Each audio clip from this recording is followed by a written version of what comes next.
Ikhwani wa akhwati rahimani wa rahmakumullah. Jika kita cermati sebuah firman Allah Subhanahu wa taala yang terdapat dalam surah Al-Anfal, ketika Allah Subhanahu wa taala menyebutkan tentang ciri-ciri orang yang beriman. Innamal mu'minuna alladzina idza dzikrallah wajilat qulubuhum wa idza tuliyat 'alaihim ayatuhu zadatuhum imana wa 'ala rabbihim yatawakkalun.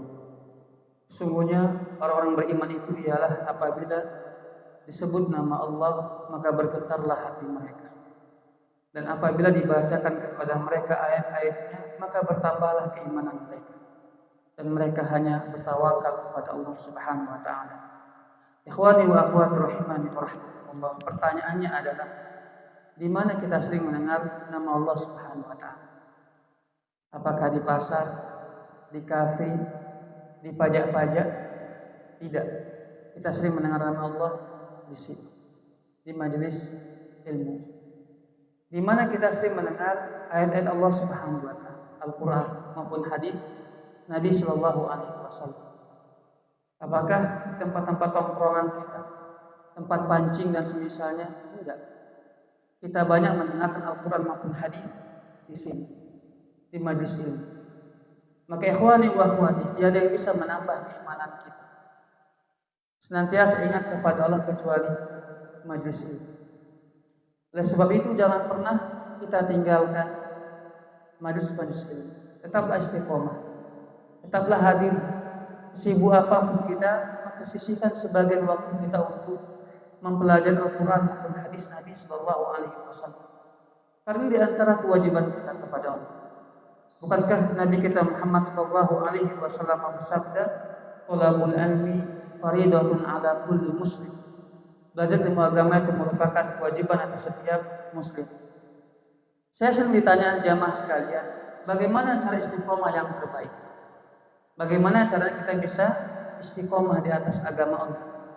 Istiqomah di atas ketaatan, berpegang teguh dengan sunnah Nabi Sallallahu Alaihi Wasallam. Saya cuma jawab satu: jangan tinggalkan majelis ilmu.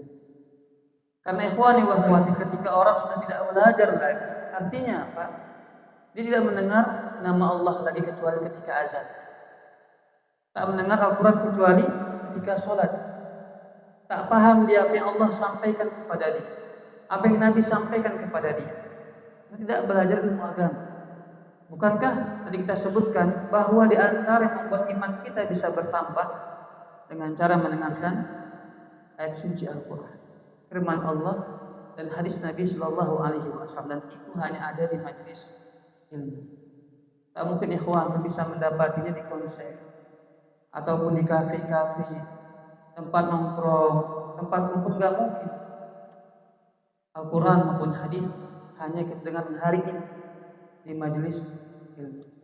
Maka ikhwani wa akhwati, semoga Allah memberikan kepada kita keistiqomahan untuk senantiasa menghadiri majlis ilmu, yang mana Nabi mengatakan dalam sebuah hadis, "Idza marartum biriyadil jannah farta'u." Apabila kalian melewati taman-taman surga maka hendaklah kalian singgah. Itu pesan Nabi kepada kita. Apa itu taman-taman surga? Maka Nabi mengatakan, "Hilaqul dzikr, halaqah ilmu." Itulah taman-taman surga. Dan Nabi mengatakan, hendaklah kalian singgah, duduk sejenak, ikut pengajian, menghadiri majlis ilmu. Karena disitulah Allah memberikan kepada kita rahmat-Nya, ketenangan dan ampunan dosa kepada orang yang belajar ilmu agama. Ikhwani wa akhwati rahimani wa rahmatullah. Kita kembali melanjutkan kajian kita membahas kitab Bulughul Maram, dan alhamdulillah kita sampai pada bab yang merupakan bab paling penting dalam kita, yaitu as-shalah, tentang masalah salat. Jamaah, perlu kita tekankan bahwa salat itu merupakan ibadah yang paling penting yang tak boleh kita lalaikan, tak boleh kita tinggalkan. Bagaimanapun keadaan kita, sesibuk apapun kita, maka sholat kita harus tetap kita jaga. Maka Allah Subhanahu wa taala selalu berpesan kepada kita, "Hafizu 'ala shalawat wa sholatil wusta." Kalian senantiasa menjaga salat-salat kalian, terutama juga salat wusta, salat asar. Ini menunjukkan bahwa sholat itu harus dijaga, harus dilaksanakan secara sempurna, secara ya lengkap 5 waktu sehari semalam. Kalau masih ada hari ini ya kita bolong-bolong sholatnya, maka segeralah biasakan dan harus bahkan kita menjaga sholat 5 waktu kita sehari semalam. Ikhwani wa akhwat, dalam sebuah hadis para sahabat mengatakan bahwa pada zaman Nabi Shallallahu Alaihi Wasallam apabila orang masuk ke dalam agama Islam, yang pertama kali adalah yang beliau ajarkan tentang masalah sholat. Menunjukkan ini perkara yang sangat penting. Dan tiada ibadah yang sangat Nabi tekankan untuk diajarkan dan dibiasakan sejak kecil kecuali sholat. Nabi Shallallahu Alaihi Wasallam bersabda, "Muru awladakum bis sholati wa hum abna'u sab'i." Perintahkan anak kalian untuk mengerjakan sholat pada usia mereka 7 tahun. Sudah diperintah. Ini menunjukkan bahwa butuh pembiasaan untuk selalu mengerjakan sholat. Maka jamaah, siapapun di antara kita yang memiliki anak, maka anak itu merupakan amanah. Dan salah satu amanah yang Allah berikan kepada kita adalah ketika usia 7 tahun, mulailah biasakan mereka untuk mengerjakan sholat. Perintahkan mereka. Meskipun masih asal-asalan, sembarangan, tidak masalah. Yang penting dia tertanam dalam hatinya bahwa ini sholat perkara yang sangat penting, sampai-sampai ibuku, mamaku, atau ayah memerintahkanku untuk mengerjakan. Nah, barulah ketika usia 10 tahun kata Nabi, tak mau dia mengerjakannya, mulailah kita memberikan dia pendidikan dengan memukulnya tanpa berdarah, tanpa membekas. Tapi ya sebuah pendidikan, dijewer kali, ya disentil atau pundaknya ditepuk sebagai bentuk kita serius. Kalian sebagai seorang muslim harus menjaga sholat kalian. Nah, bukan berarti jamaah sekalian kalau seandainya dia sudah besar kita nggak ada kewajiban lagi. Tidak. Tetap kita sebagai orang tua kalau sayang kepada anak kita atau kepada adik kita, keluarga kita yang lain, maka kewajiban kita adalah menasihati dan menyampaikan. Betapa banyak hari ini orang tak sholat dan kita anggap biasa saja. Tak pernah kita menyampaikan atau mengingat. Adik kita lihat dia tidak sholat, tanya saja kenapa tidak sholat. Ini kan wajib. Kewajiban kita apa? Menyampaikan. Bahkan di antara bentuk mengingkari kemungkaran.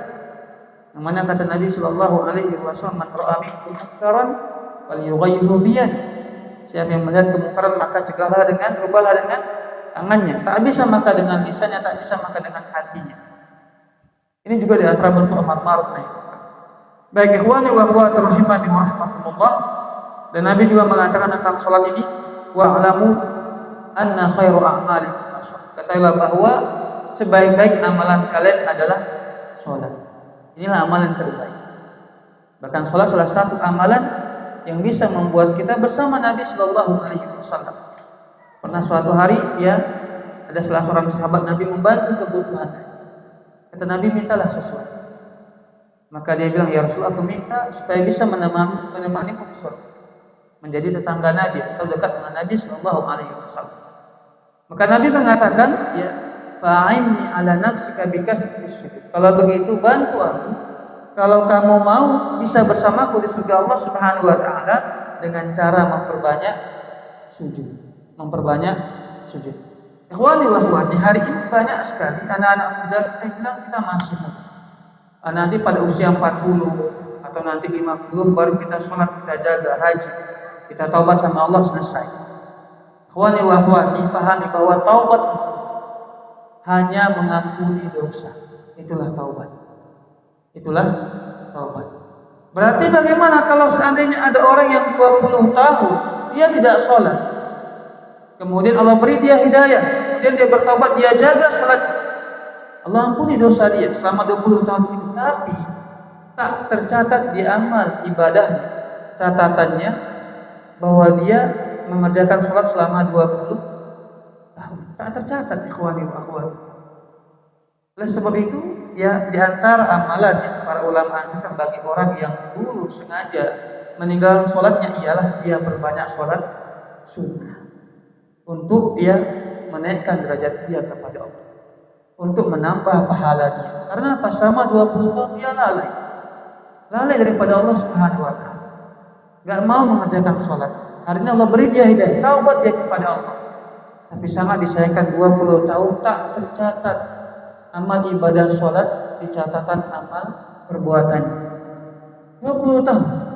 Maka dia harus berusaha menutupinya dengan cara memperbanyak ibadah salat. Ikhwani wa akhwati rahimani wa rahmatullah, karena ini salat merupakan perkara yang sangat penting dalam Islam. Bahkan yang pertama kali kalau Allah hisab, Allah tanya kepada kita pada hari kiamat, maka Nabi Shallallahu Alaihi Wasallam sangat memperhatikan tentang salatnya. Apa yang perlu diperhatikan? Bagaimana cara melakukannya, bagaimana cara menunaikannya. Sampai-sampai Nabi kita pernah sholat di atas mimbar. Mimbar beliau ada 3 tangga. Beliau berdiri di tangga yang ketiga. Beliau sholat di sini. Habis sholat, ya beliau katakan, wahai manusia, aku sengaja melakukannya agar kalian bisa melihat bagaimana aku sholat dan kalian bisa mencontoh. Sampai begitunya Nabi kita mempraktekkan kepada kita bagaimana tata cara sholat. Dan Nabi juga menekankan dalam sabdanya, sallu kama ra'aitumuni usolli. Hendaklah kalian sholat sebagaimana kalian melihat aku sholat. Subhanallah, jamaah hari kita melihat. Ada orang umpamanya ketika ingin buat kue, maka dia cari di mana? YouTube. Tata cara membuat kue loyang, kue bolu dan semisal. Supaya apa? Dia tahu dan bisa dia praktekkan supaya bisa masak kue tersebut. Nah, hari ini pernah enggak kita dalam masalah agama kita, Allah berikan kepada kita fasilitas teknologi hari ini yang berkembang. Pernah enggak kita gunakan di atas ketaatan kepada Allah? Kita cari di YouTube dan semisalnya umpamanya tata cara sholat Nabi Shallallahu Alaihi Wasallam. Pernah nggak begitu ikhwan sekali? Maka seharusnya bagaimana tumbuhkan semangat dalam hati kita untuk mengamalkan agama ini dengan cara yang benar, dengan cara yang benar, bukan dengan cara yang tak. Ikhwani wa akhwati, kita sering menyampaikan bahwa berbeda derajatnya ataupun pahalanya orang yang mengamalkan agamanya dengan ilmu dengan orang yang mengamalkan karena taklid atau ikut-ikutan semata. Maka di sini Allah mengatakan, "Qul hal yastawil ladina ya'lamuna wal ladina la ya'lamun." Katakanlah apakah sama orang yang berilmu dan orang yang tidak berilmu? Itu tidak sama. Hari ini semua kita mungkin sholat, banyak yang sholat umpamanya, tapi sebagian sholat hanya sekedar melihat temannya begini atau jamaah begini, dia ikut-ikutan. Dapat pahala, insya dapat pahala. Tapi tidak sama pahala dengan orang yang sengaja belajar, meluangkan waktunya lillahi ta'ala. Dia pelajari bagaimana nantinya sholat dalam hadis-hadisnya, kemudian dia praktekkan. Maka ini lebih besar pahala di sisi Allah Subhanahu wa ta'ala. Ikhwani wa akhwat,